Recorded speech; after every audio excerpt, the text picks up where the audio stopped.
Hi guys, it's BG Gaming Trading Cards here, and today's video I think we are doing part 32 of the food review and taste, and we are still in Tenerife, Spain, and we are going to be opening gummy bear rings. So yeah, let's get straight into it. So I'm here again, guys. So Thank you. so this is what they look like, guys. Very bit different, actually. big. Different to the usual type of sweet you get. So he's holding a ring. So yeah, let's try it.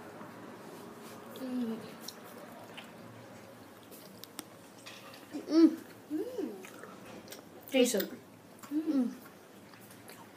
Decent. I'm going to give that 10 out of 10. It's not so chewy as like Haribo's, but still chewy enough. They've got a good flavour to them. What would you give it? I'll give it a 10 out of 10, actually. 10 out of 10? So yeah guys, hope you enjoyed this video. Please smash the like button, subscribe down below, and I'll see you later guys. Bye. Bye.